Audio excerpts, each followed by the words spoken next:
Subscribe now and press the bell icon. Never miss an update.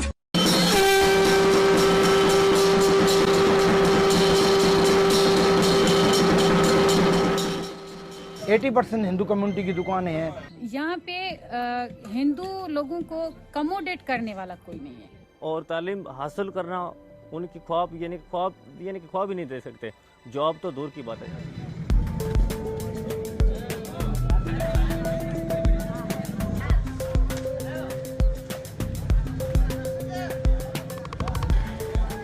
मेरा खानदान दो हिस्सों में तकसीम है, एक थर और दूसरा उमरकोट में है, इसलिए मेरा बचपन यहाँ पर गुजरा। उमरकोट की अक्सर आबादी मैंने हिंदू देखी,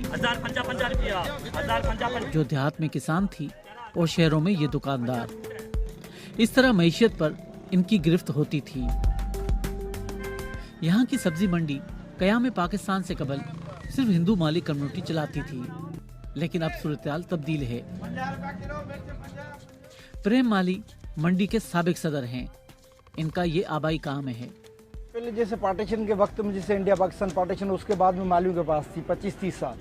उसके बाद टाउन कमेटी में चली गई, उसके पास अब मार्केट कमेटी में 20-25 साल से मार्केट कमेटी चला रही है सब्जी मंडी को। पाकिस्तान में हालिया मरदमशुमारी के नताइज के मुताबिक उमरकोट जिले में मुसलमान अकलियत में हैं, जबकि हिंदू आबादी अक्सरियत में है। यानी 10,73,000 में से हिंदू आबादी 52% है। 1993 से उमरकोट जिले हेडक्वार्टर का दर्जा रखता है। तिजारत और ज़राअत के शोबे में तो यहाँ हिंदू कम्युनिटी एक मुतहरिक किरदार अदा कर रही है।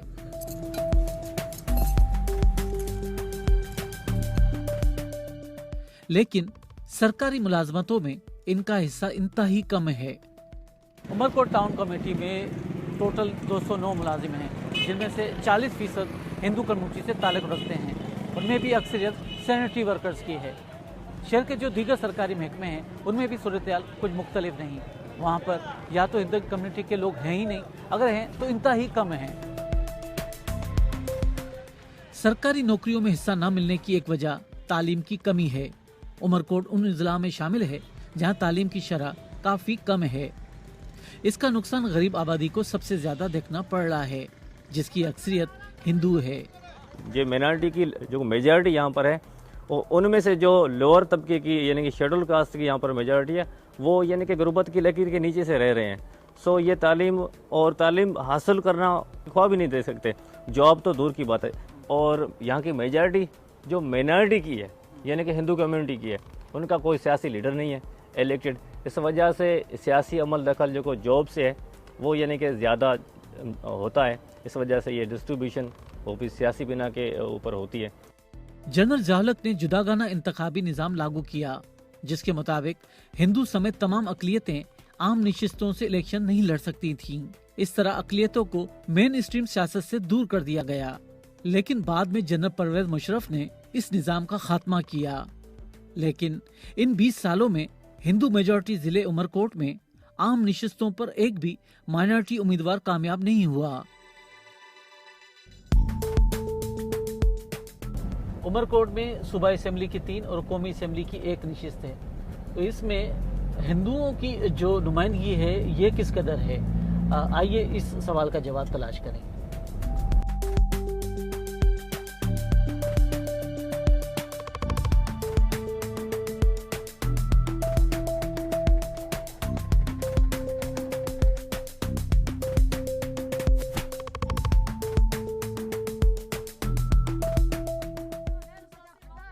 करेदा पानी बंद कर कि भाई ठीक है बंद करे छड़ो। नीलम वालजी ने 2018 में कौमी और सूबाई असेंबली का इलेक्शन लड़ा, लेकिन कामयाब ना हुई। उमरकोट में उन समेत सिर्फ 9 अक़लियती उम्मीदवार थे, जो टोटल रजिस्टर्ड 5,34,000 वोटरों में से सिर्फ 17,000 वोट ले सके। जैसे कि उन्होंने मखसूस सीटें जो हैं वो हर कम्युनिटी में बांटी हुई हैं, जिससे भील कम्युनिटी को एमपी की सीट दे दी, कोलियों में दे दी, मेघवाड़ू में दे दी। फिर क्या होता है कि इलेक्शन जनरल इलेक्शन में करोड़ों रुपए खर्च होते हैं। अब करोड़ों रुपए खर्च करने वाले यहाँ पे तो ऐसे कोई नहीं है जिसको ये कमोडेट करके आगे ले आए।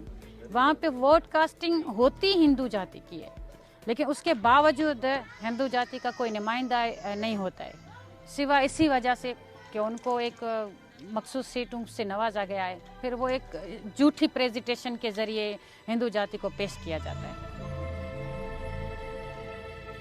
पाकिस्तान पीपल्स पार्टी एक अरसे से यहाँ पावर में है। उमरकोट से एक नेशनल असेंबली और 3 प्रोविंशियल असेंबली की सीटों पर पीपीपी के मेंबर्स मुंतखब हुए, पर इस हिंदू आबादी के इलाके से किसी हिंदू कैंडिडेट को पार्टी ने टिकट नहीं दिया।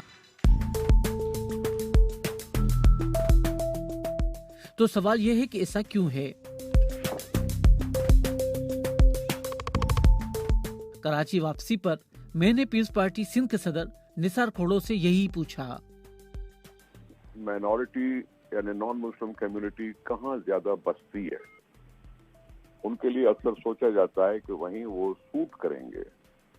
उस बुनियाद पर हम कुछ न कुछ फैसला करने की कोशिश करते हैं। मैं आपको बता देता हूँ, अगर बात करते हैं आप हुकूमतों में नुमाइंदगी देने की, तो वहाँ उमरकोट और सर से खट्टूमल जीवन रहा है। उमरकोट में यूसुफ टालपुर साहब एमएनए की सीट पे लड़ते रहे हैं। तैमूर टालपुर एमपीए है।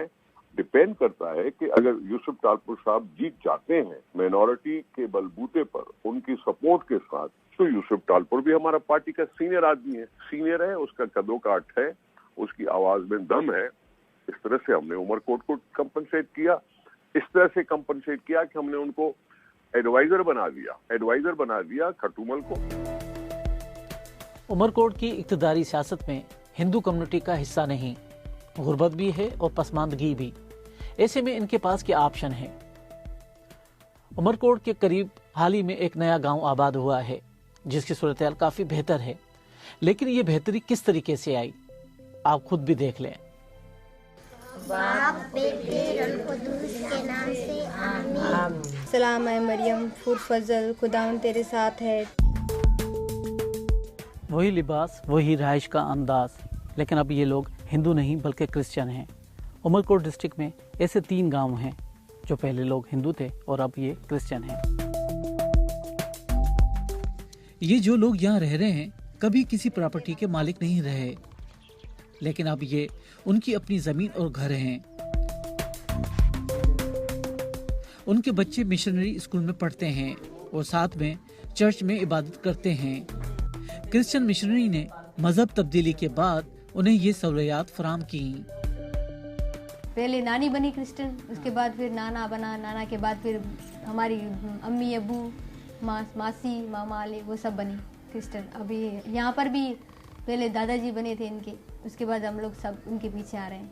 अच्छे गाने भी सुनते हैं, गीत वगैरह सुनते हैं और हमें काफ़ी सहूलियत मिलती है, रहने की जगह भी मिलती है जी। उस वजह से हमें दुआएं वगैरह, हमारे बच्चों को भी अच्छी तालीम मिल जाती है।